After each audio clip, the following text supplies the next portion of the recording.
जिसने गलती ही नहीं की उसको माफी किस चीज की मांगनी है?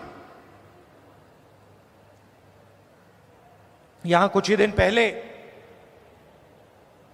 शिवाजी महाराज की मूर्ति बनाई गई और मैंने अखबार में पढ़ा कि प्रधानमंत्री ने कहा मैं शिवाजी महाराज से माफी मांगता हूं। अब मैं ये समझना चाहता हूं प्रधानमंत्री जी ने किस कारण माफी मांगी? अलग अलग कारण हो सकते हैं। पहला कारण हो सकता है कि ये जो मूर्ति थी इसका कॉन्ट्रैक्ट आरएसएस के एक व्यक्ति को दी गई। पहला कारण यह हो सकता है। शायद प्रधानमंत्री जी कह रहे हैं कि नहीं, मैंने गलती की, मुझे यह कॉन्ट्रैक्ट आरएसएस के व्यक्ति को नहीं देनी थी, यह मुझे कॉन्ट्रैक्ट मेरिट पे देना था। शायद वो गलती हो सकती है। दूसरी गलती हो सकती है कि मूर्ति के बनने में भ्रष्टाचार हुआ, चोरी हुई। शायद प्रधानमंत्री इसके लिए माफी मांग रहे हैं कि मैंने जिसको कॉन्ट्रैक्ट दिलवाया उसने भ्रष्टाचार किया, महाराष्ट्र के लोगों से चोरी की। यह कारण हो सकता है। तीसरा कारण हो सकता है कि आपने शिवाजी महाराज की मूर्ति बनाई, उनकी याद में आपने मूर्ति बनाई और आपने इतना भी ध्यान नहीं दिया कि वो मूर्ति खड़ी रहे। मैं आपको गारंटी देता हूं, कदम जी की जो मूर्ति बनी है ना, आप यहां 50, 60, 70 साल बाद आ जाइए, यहां आपको दिखेगी।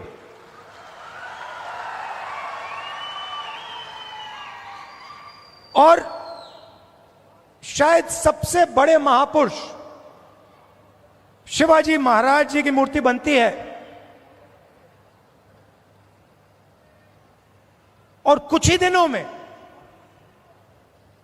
भ्रष्टाचार के कारण, गलत व्यक्ति को कॉन्ट्रैक्ट देने के कारण वो मूर्ति गिर जाती है।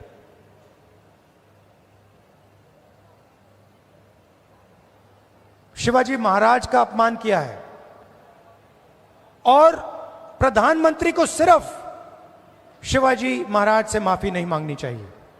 अगर माफी मांग रहे हैं तो महाराष्ट्र के हर व्यक्ति से माफी मांगनी चाहिए। और प्रधानमंत्री जी को यह भी समझाना चाहिए कि आप सिर्फ 2 लोगों की सरकार क्यों चलाते हो। जहां भी हम देखते हैं बड़े से बड़े कॉन्ट्रैक्ट अदानी और अंबानी जी को मिलते हैं। मैंने पार्लियामेंट में भाषण दिया।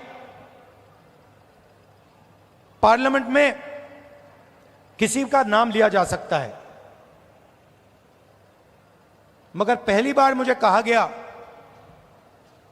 कि पार्लियामेंट हाउस में अपने भाषण में मैं अदानी और अंबानी का नाम नहीं ले सकता हूं।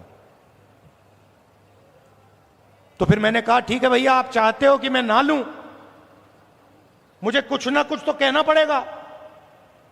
अगर अंबानी अदानी नहीं चाहते हैं तो मैं कुछ और कह देता हूं। तो मैंने उनका नया नाम बनाया है A1 और A2। पूरा का पूरा काम A1 और A2 का हो रहा है। प्रधानमंत्री जी ने इसके लिए माफी किसी से नहीं मांगी।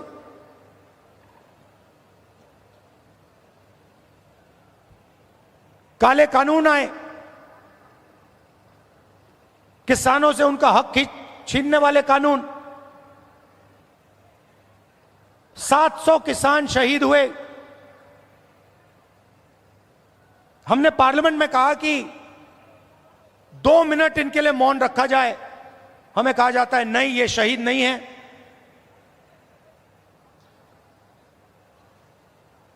दो लोगों को फायदा पहुंचाने के लिए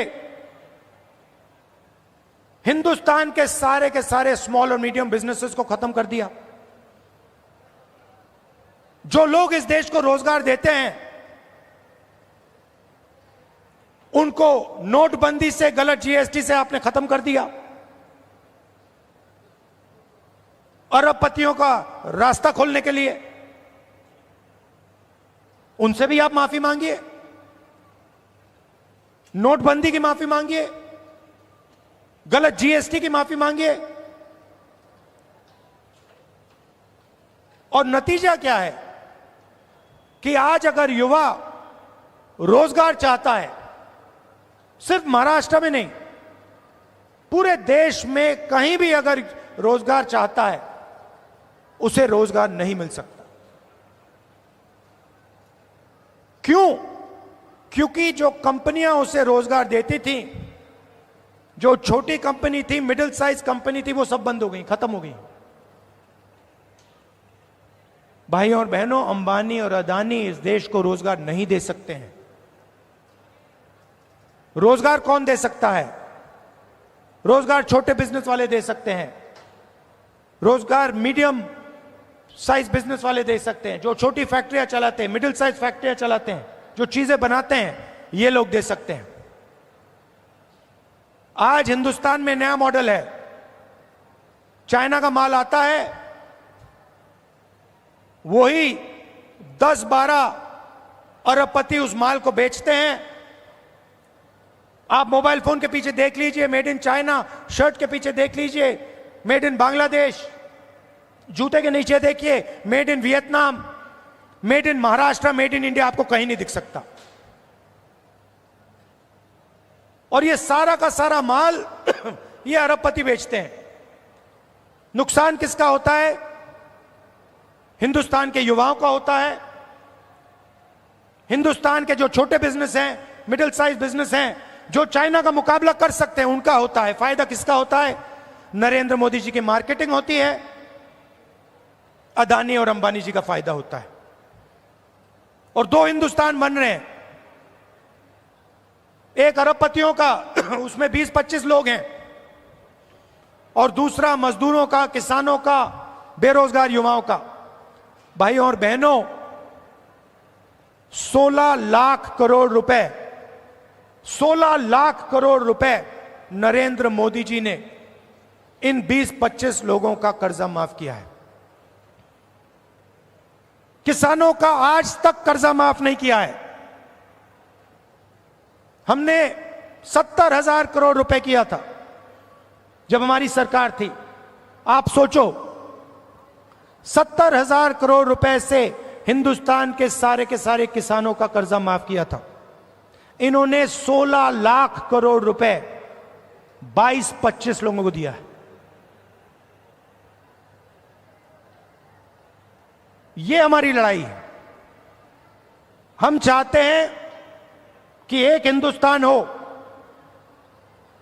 अगर बैंक के दरवाजे अरबपतियों के लिए खुले हैं, तो बैंक के दरवाजे किसानों के लिए, मजदूरों के लिए, युवाओं के लिए खुले होने चाहिए। अगर उनका 16 लाख करोड़ रुपए माफ हो रहा है, तो फिर गरीबों का भी 16 लाख करोड़ रुपए माफ होना चाहिए। और अगर गरीबों का 16 लाख करोड़ रुपए माफ नहीं हो रहा है, तो फिर उनका नहीं होना चाहिए। हम सिर्फ न्याय की बात कर रहे हैं। और यही लड़ाई महाराष्ट्र में है। आप यहां का इंफ्रास्ट्रक्चर देखिए, यहां बेरोजगारी देखिए। Thank you. बेरोजगारी देखिए, हर एरिया में आपको भ्रष्टाचार दिखेगा। जहां भी आप देखोगे सड़क बनती है, भ्रष्टाचार, सरकारी भ्रष्टाचार से बनी है, सरकारी चोरी करके बनी है।